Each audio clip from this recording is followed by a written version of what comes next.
Good day to all of you. I am Maria Jane Paclaran, 19. I'm currently living in Poblacion La Paz, Agusan del Sur. So today, I was being tasked to deliver to you my topic. Language was a very source of humankind to communicate and interact. This was the main reason why we all become connected and developed a community. So at this point,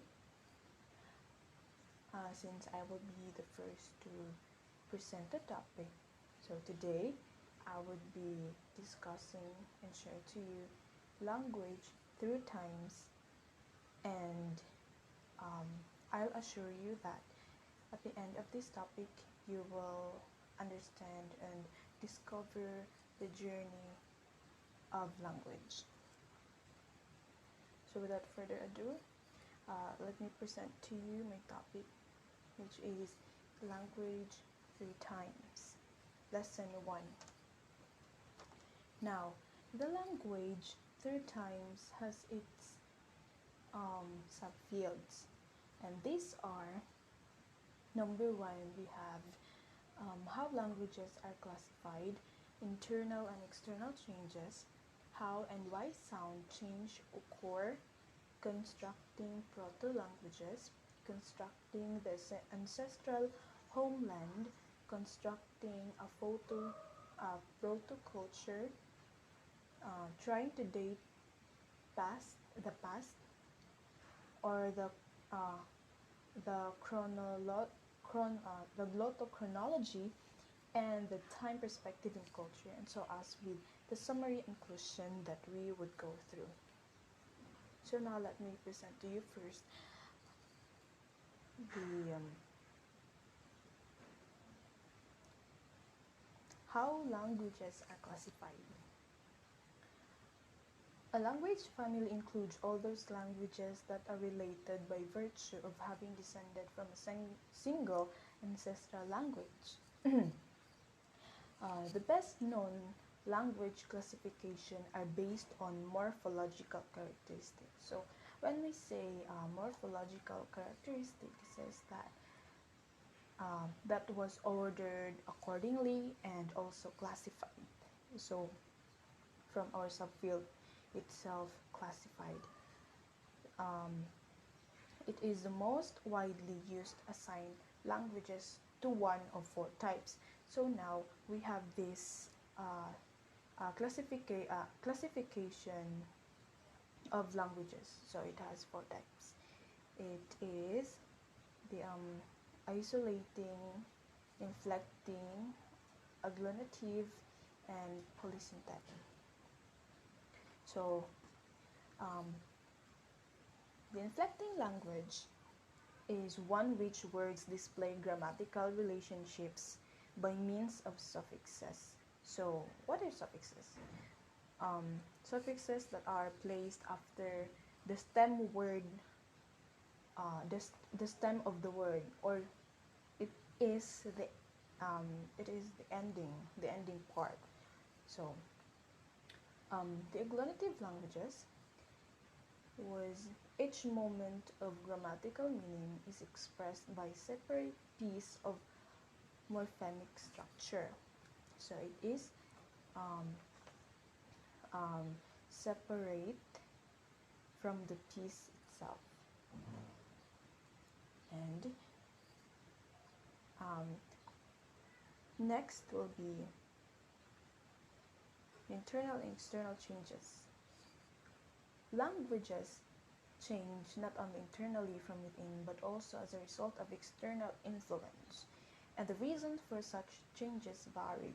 So these are the types, or the influences, or the reasons why it changes. So the first one, we have this assimilation, dissimilation, metathesis, means of which certain irregular forms become regularized as long as they are being used. So each component has its different uses, and meanings. English language has always been and also English language has always been hospitable towards a foreign origin. Now, after internal and external changes, let's go and read how and why sound changes occur. Okay, so um, characteristically, sound changes are gradual. Only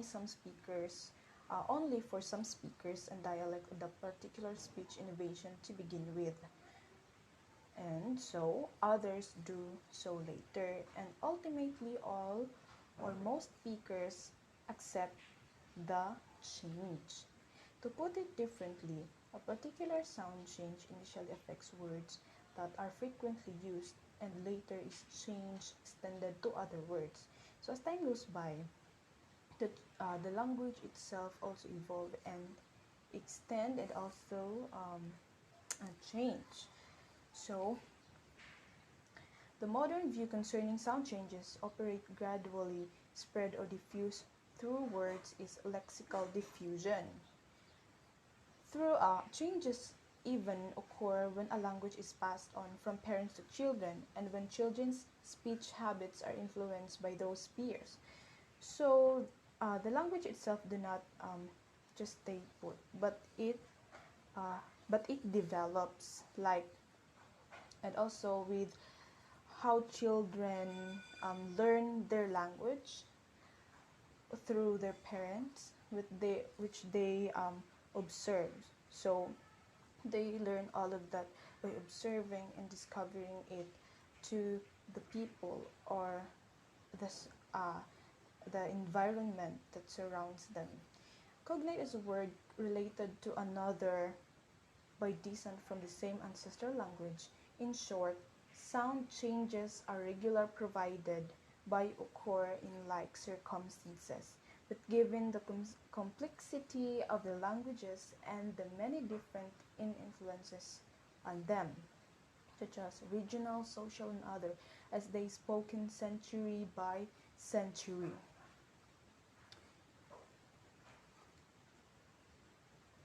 So next, shall we go on with the constructing a proto-culture? Reconstruction of words of a proto-culture and their meanings is likely to throw light on some aspects of the prehistoric culture of those who spoke to language. Okay, so the next is I mean the reconstructing a proto-culture, because um, it also differs with the culture and the person who spoke it. So it the spoke it and their meanings. So it matters also with that. And next will be trying to date the past. The glottochronology. The glottochronology method became controversial soon after its introduction. When first introduced, glottochronology analysis yielded relative dates unlike those archaeologists obtain from stratigraphic record.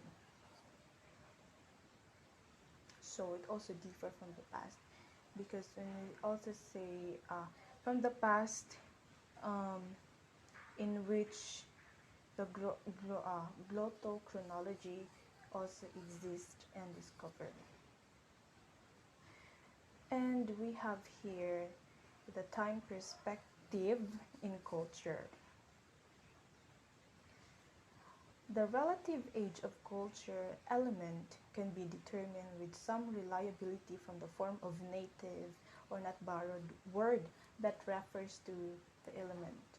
Linguistic scholars have known for some time that phonetic or phonemic or morphological similarities sometimes exist among unrelated neighboring languages to an extent that could scarcely be due to chance.